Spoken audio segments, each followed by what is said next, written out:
So today's video we're going to be looking at screenwriting. I am actually in the process of writing a short film at the moment, and so as I progress through that film's production, which hopefully will be the rest of this year, as hopefully lockdowns and stuff become more and more lifted, and we're able to go out and do those things. I'm planning, if that's going to be the case, on taking you guys sort of through each step of what it takes to go from an idea to a finished film. And with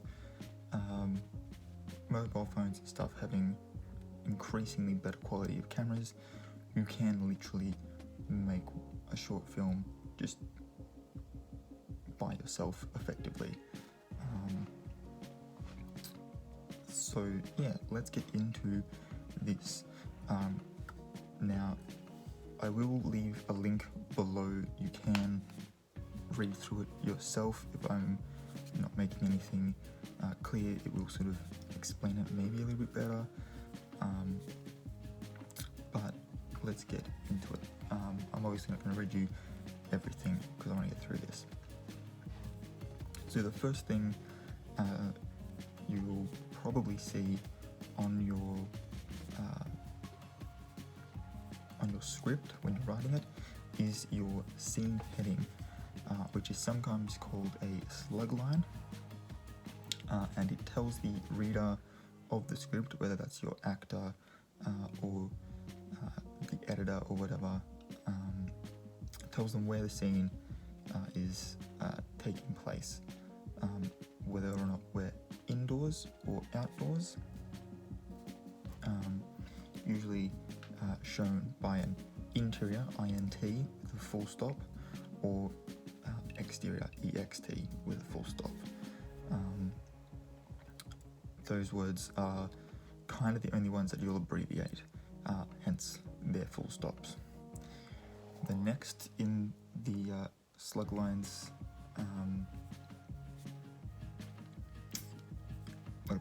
the next in the slug line, I don't know why I was trying to think of what would come after that, but the next thing in the slug line is the name of the location. So we are in my bedroom, and hence you can see my slug line down in this corner here, interior bedroom.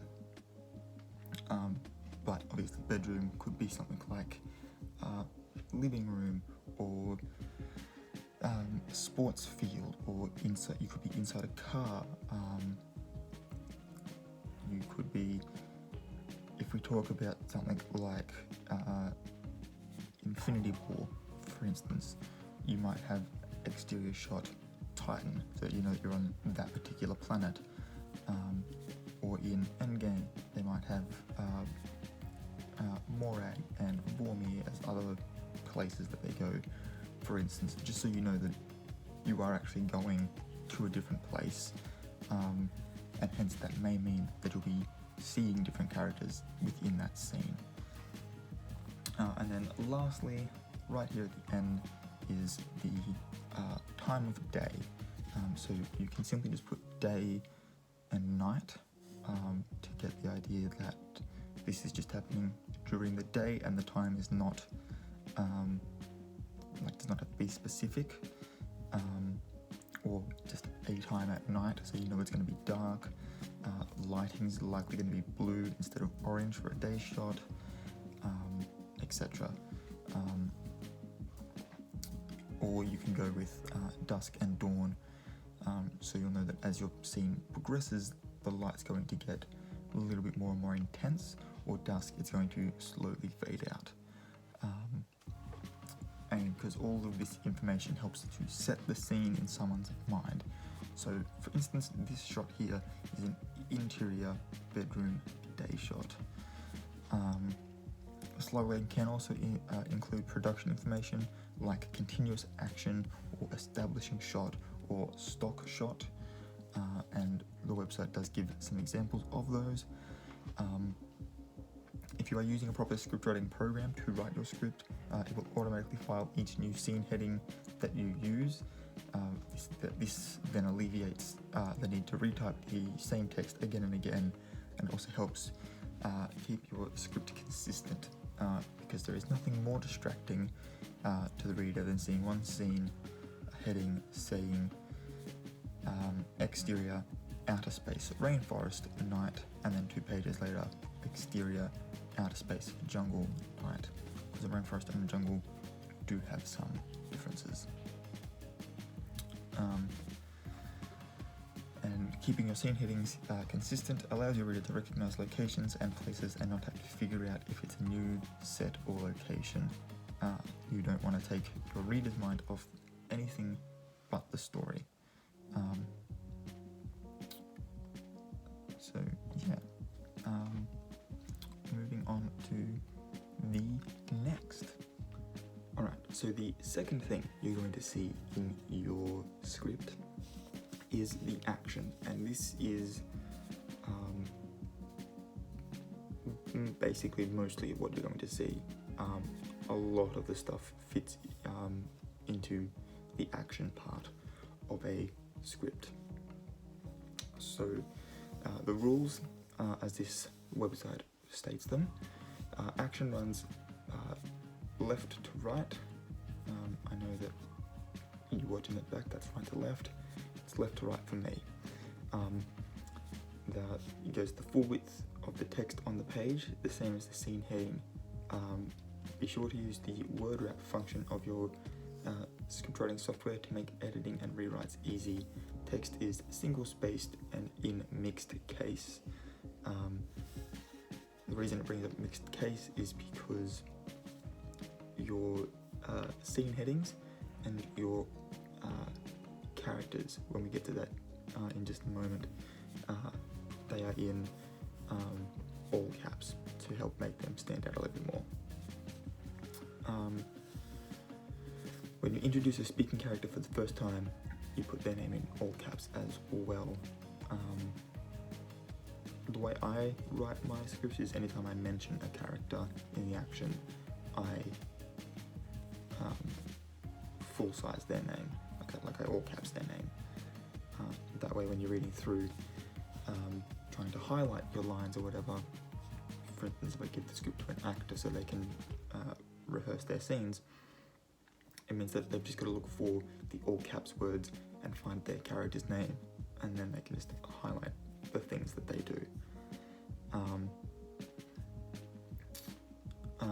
A tip that this site gives us is that scriptwriting software intuitively formats the spacing and text between different paragraph styles for you as you type. All you have to worry about is your story, and that is true. I use Celtx or Celtex, or however it is you pronounce that this writing program, but yeah, it does automatically format everything for you, meaning that you just have to sort of sit down and write out your story, and it's really good. So the action or description sets the scene, describes the setting, and allows you to introduce your characters and set the stage for your story. Action is written in real time. Now they've got real time capitalized here, and then a little writing tip underneath it that does relate to that. It says every moment in screenplay takes place now. So use the active voice, for instance, a window slams shut, and not a passive voice, which would be a window is slammed shut. Obviously you're using the past tense of the word slam there, the verb slam, instead of it happening right now. Always write in present time, not the past. There are rare exceptions to this,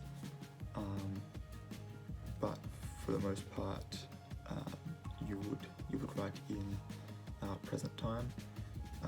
The rare example that they give is John Milius's The Wind and the Lion had its action in past tense like a novel, but he also directed that film. And I think if you're going to direct the film as well, I think you could possibly get away with it. You know what you're trying to say, so when you read that back, you're going to know exactly what it is you want. But if you're just writing a script and someone else is going to direct, which is more than likely what's going to happen, if you're actually in the industry, writing in present time is best. It's also best to keep your paragraphs short. Don't let them go on 4 or 5 lines. The reader may only scan long paragraphs without really reading them, which is why, as it said, different paragraphs is best. So you might have a particular paragraph. The way I normally work it is that every time I go to a new paragraph, in my head, it's a new shot, because for the moment, I'm directing all of my own films, so I can format it that way so that I know, okay, this is all that's happening in this shot. Alright, so there is examples showcasing everything this is talking about at the bottom of this in like red writing. I'm going to wait till we get to the end and then just read you the full bit, so that you can kind of get an idea of how it looks in your head. Alright, but it goes in the middle here, it goes on here to say the reader of this particular example begins to form an idea about the setting and the action taking place. In this particular one,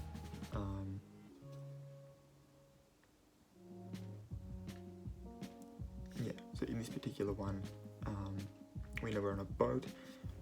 2 different characters have been introduced to us, and we have some idea of their physical appearance and a clue to their relationship with each other. Avoid a compulsion to write camera angles and shots. If you must emphasize some shot, write it on a single line. Angles and shots are the domain of the director and will likely be added in the shooting script. That being said, Caltex does have a particular part that talks about writing particular shots, which obviously we're going to get to in a second.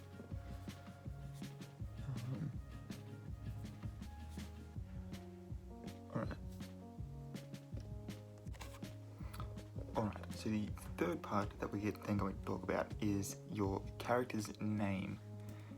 Now you can, by all means, name your character whatever you like. That's not what I'm getting at here.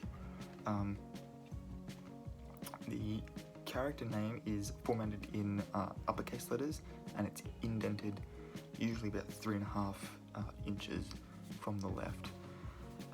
My experience, more or less, has been that Celtex just sort of centers it. So if you don't want to try and figure out how far 3.5 inches is, if you're just using Word, just centering it should be fine. And before a character can speak, the writer inserts a character name to let the reader know this character's dialogue follows. So it's literally just acknowledging who is about to speak. You've already introduced your characters in the action part. This is simply just letting you know who's speaking first, so to speak. So the character name can be an actual name. This site gives the example of John. It can be a description, for instance, a fat man. That is, it's right. You could. We'll get to my thought in a second. It does come up, or it can be an occupation like a doctor. Obviously, if you're using an actual name, they are a significant character to your story. Something like fat man or doctor is simply just a character needed to make that particular scene feel more natural and feel like it actually would happen in the real world. Sometimes you might have cop 1 and then cop 2 speaking. It is okay to identify the speaking parts like this, but actors will like it more if you personalise their part with a name, and you've also got to try and be consistent. So if cop 1's going to come back and speak again, but this time in a group with cop 6 and 7, for instance, his name still has to be cop 1, because it also then helps when you're writing out your credits to just, he was playing cop 1, for instance. And on that same note, you can just have like, woman with trolley, or whatever. Literally just watch any film, get to the part where it has all the actors and their parts, and look at like the bottom half of it. None of them have actual names. They're all just cop 1, cop 2, busboy, women with shopping cart, mother of child, that sort of thing. Sometimes I have seen a couple where their part has explicitly mentioned what scene they're in. So, like woman in park, for instance, it would be something to that effect. A software tip is when you use script writing software, the use of long, difficult to type character names is a breeze. Programs automatically learn and keep track of the character names you use, allowing for consistency and ease. No need to fear that No need to fear those Jacquelines and Frankensteins. 2 quick keystrokes are all you need to make them appear on screen.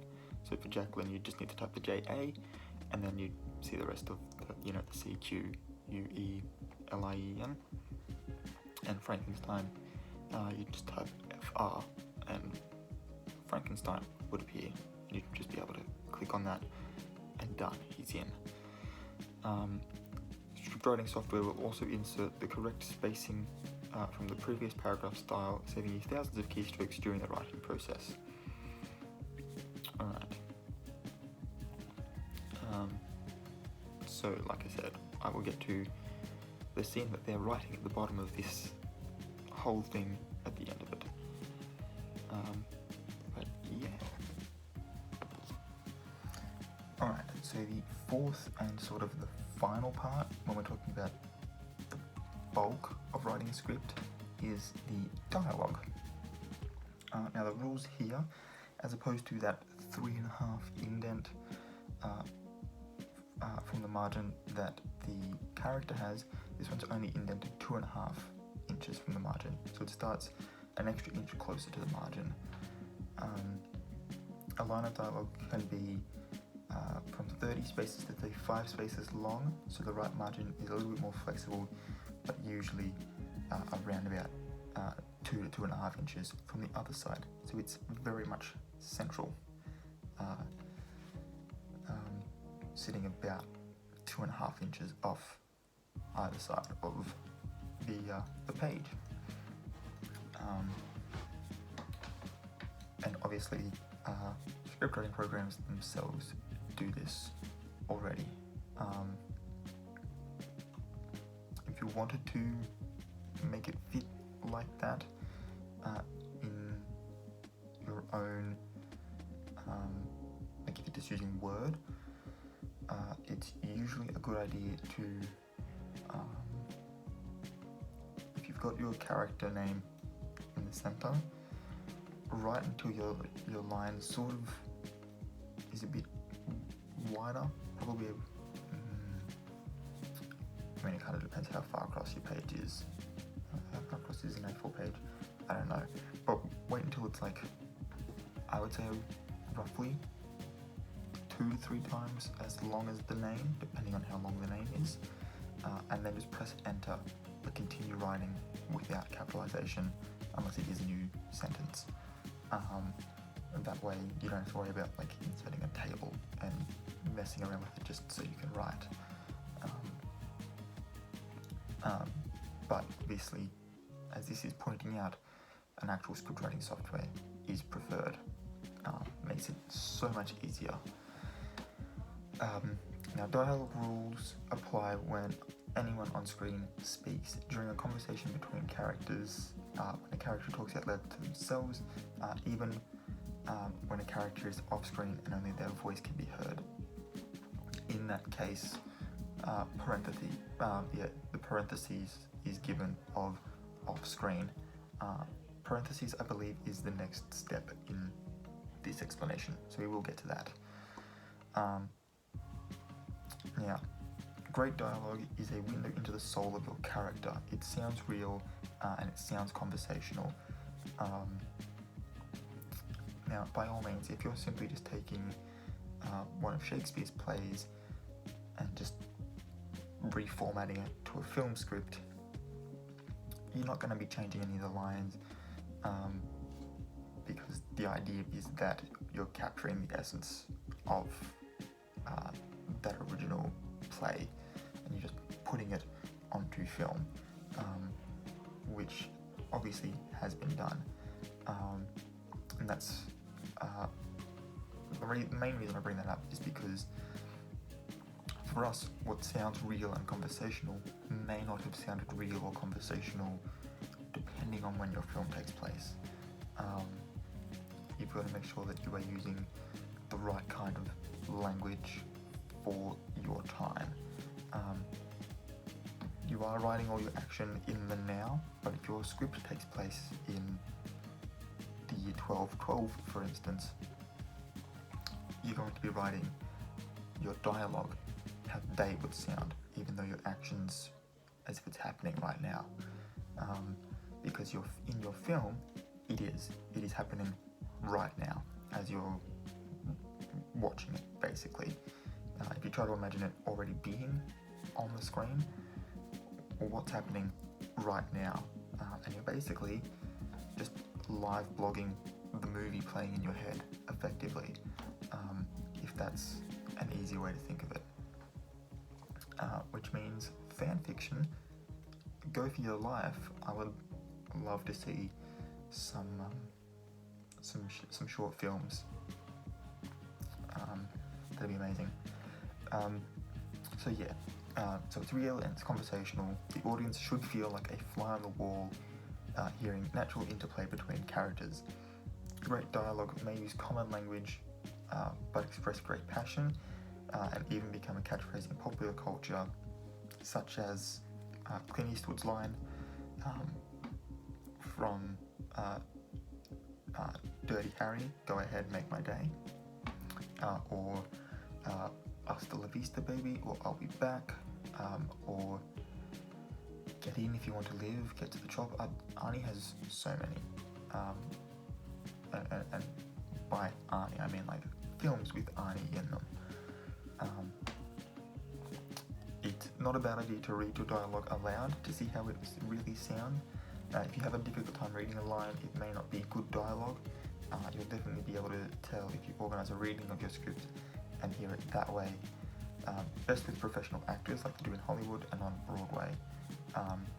So if you do already have some friends that are going to be in your film and helping you work on the film, and you're all going to take turns directing and acting and stuff, get them all together and do a read of the script together. And if something doesn't sound right, immediately everybody circles it so that it's on every copy of the script, so that it doesn't matter whose script you have when rewriting the thing, that dialogue's circled or crossed out or whatever.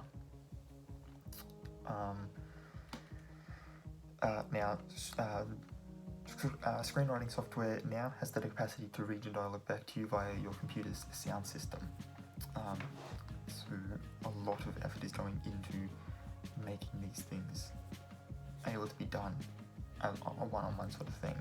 So if you're not sure how it sounds, there is now in screenwriting software, if you have the latest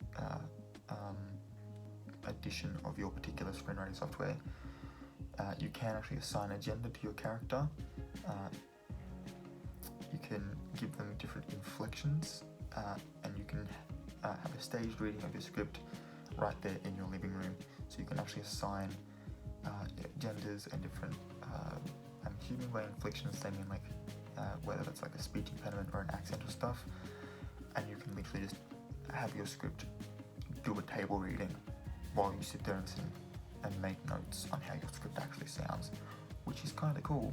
And considering that we're all in quarantine at the moment, it makes it a hell of a lot easier than trying to get on a Zoom call or a Skype call with everyone that's going to be in the film to do a table reading. Saves you having to email a copy of every draft of the script out, because you're able to just sit there and do it, and it's done.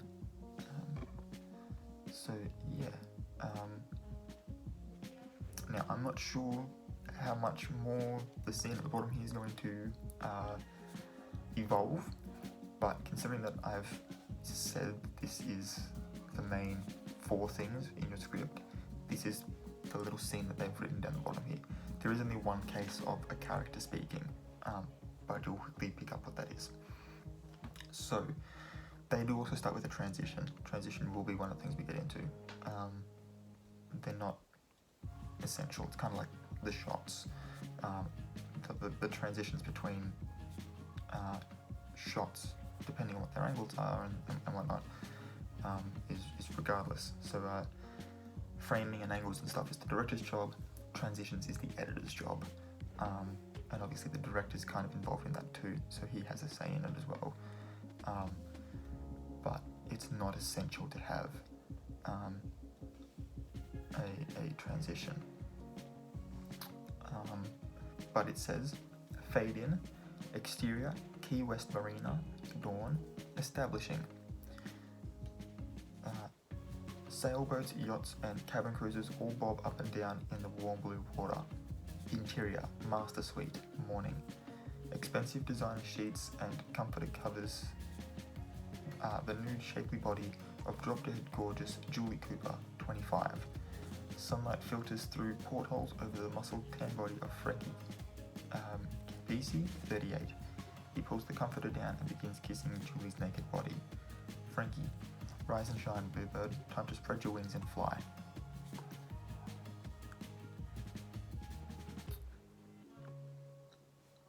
So as you can tell, we're getting an idea of where it is, what time of day it is, who the characters are, what's kind of happening as we're reading it, and then we get to, we know that it's Frankie that speaks first, and what it is that he says. Alright, so I'm going to just sort of go through the last of these, sitting here in this last location. So we've got the parentheticals, or the parentheses, as I mentioned before. These are indented at 3 inches. Left indented at 3 inches, and the right margin is 3.5, although that is a bit flexible. It's 3 inches in, so if you have a character, then a parentheses, then a speaking role, it should all sort of have this nice little slant on the left side. They've got some examples here, and it does. They all nicely, so we've got some dialogue coming up here. We'll read that to you. A parenthetical remark can be an attitude, verbal direction, or action direction for the actor who is speaking the part. They should be short, to the point, descriptive, and only used when absolutely necessary. The reason for this is because actors are allowed to improvise certain things, and they may end up coming up with a different way of doing something that ends up being better in the director's eyes for this script. These days, parentheses are generally disfavored because they give direction to an actor that may not be appropriate once on the set. The slang term for them is Rileys, as in Frankie, Riley. Good morning, Bluebird. Julie, sleepily. What time is it? Frankie, getting out of bed. After 6. We're going to be late again and I don't want to hear it. Parentheses are also used in some scripts as the continuing notation. If a character is speaking followed by an action line and the same character continues speaking, this notion can be used, but the new spec script frowns all such superfluously inserted notations, where from that scene that I was just reading to you before, Frankie pulls all the covers off of Julie. She sits up in bed, pulls on a long t-shirt and shuffles to the bathroom. Frankie, continuing, you're welcome. Script writing programs may give you the option of placing the continuing as a parenthetical remark on the same line as the character name, looking much like an extension. And usually, I don't know if it's going to mention it here, suppose this other software tip, the continued is entered automatically with script writing software if that option is chosen. Right. And it indicates that the character continues speaking throughout the action. Now you can do that. I've found if you're writing your dialogue and your dialogue happens to go onto what would end up being printed as the next page, that your character with the continued in the character line will just automatically be added. Has been my experience. That's parentheses.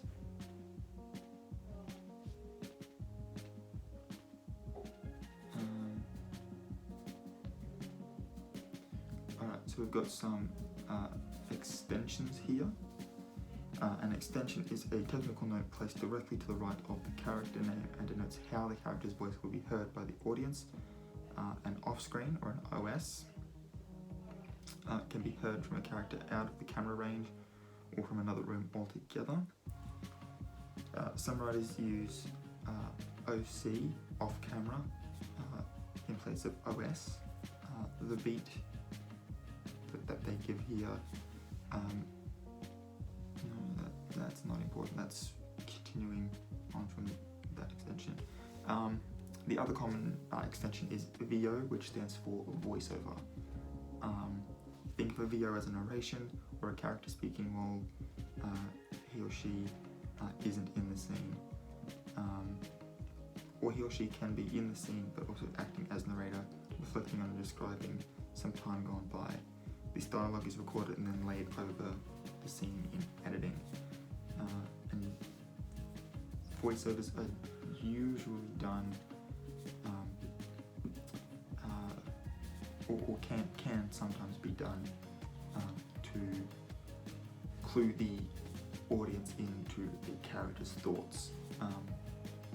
Because obviously in a novel you can just simply write in what they're thinking. If you're going in the usually that's more done in the first person kind of writing where you are that particular character. But yeah, so there's extensions which are similar to parentheses, but they actually let you know sort of where your character is or what you're doing. Transitions, like I said, I knew we would get to them. So we must begin with this remark. Nowadays, in spec scripts, traditions are frowned upon, a waste of a couple of lines you could better use for brilliant dialogue, and are only used when absolutely necessary. When you do use a transition, the left margin is at 6.5 inches and the right is at 1. If you're using Word, just align it right and you'll be good. Transitions are formatted in all caps and almost always follow an action and precede scene headings.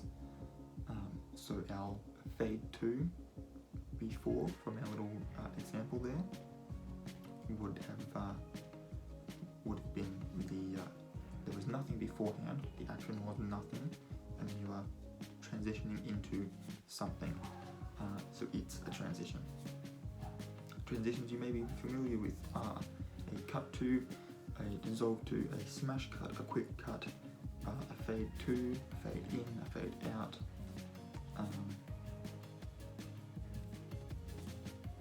But the fade out here has a little example of never at the end of a script. The only time to use a transition in a spec script is if it's integral to storytelling. For instance, you might use a time cut to indicate passage of time, More commonly, a dissolve to indicates that time has passed, or you might need to use match cut if you want to illustrate that there is some correlation between something we just saw and something in a new scene. The point is, unless you become quite skilled in screenwriting, don't use these things unless absolutely necessary, because the director of the film will probably think of something different. Cool. Software tip. Most transitions are already programmed into the script writing program, capitalized and lined up for those rare occasions when you can't resist to use one. And similar to your characters, which obviously you're adding in there and then the program's remembering for you, these ones you only have to type in like the first letter of it and it will come up in a little drop bar. Same with the shots, which, if I'm not mistaken, is our next one. If history website will go to the next, it is. Cool. So shots are formatted like scene headings, flush with the left margin all uppercase, blank line before and after. A shot tells the reader the focal point within the scene has changed. Here are some examples of shots. So you've got angle on, extreme close-up of, a pan to, you could have a POV shot, in which case you would put the character and then POV, or reverse angle. As the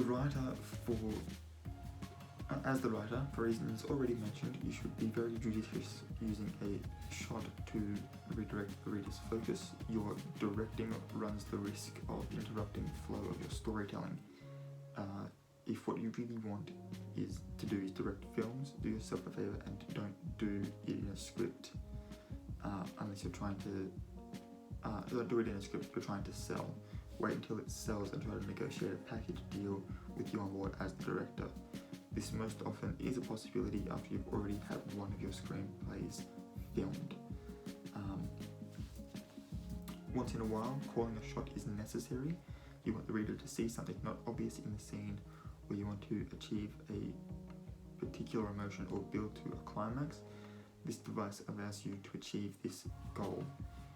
If you're describing a prison riot, for example, with the prisoner holding a guard at knife point and you want the audience to see a sharpshooter aiming at the prisoner, you might use a shot like this. A prisoner here is capitalized because that's the character, shoves a homemade shiv against the throat of a prison guard, another character. Prisoner, trembling, I'll kill him, I mean it. Prison guard, take him out, now, do it. Angle on, prison guard sharpshooter, as he lines up the shot, finger poised on the trigger. Prisoner, I want to talk to the warden now. Another shot used from time to time is insert.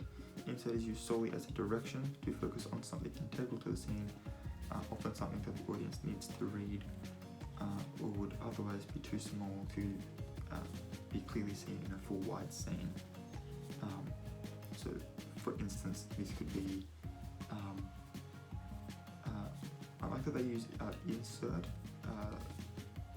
Maybe it's been updated since I last used cell text, but I remember cutaway being what it used to be called, or at least it's something similar to a cutaway, where as the scene progresses, you've just got a quick shot, just sort of in the middle. For instance, this one has insert ransom note, so that you can see that there's this particular thing of great importance to the overall story. Now again, if you are sort of writing from a first-person perspective, like first person of your protagonist, obviously, then whatever it is that they're noticing could be an insert. So if they notice something particularly strange or something that kind of now makes everything else make sense, you would obviously want to insert that in. But again, not wanting to overdo it is also a good thing. And that's it. Once you get up to that part, if you do follow the link, once you get up to that part, you're onto a completely new chapter. So that's where I'm going to end this video. If you enjoyed it, please give it a thumbs up. Don't forget to hit the subscribe button if you want to see more videos from me, and the notification bell if you want to see, be notified when I upload more videos. Again, link is in the description down below, and until next time guys, keep your heads good.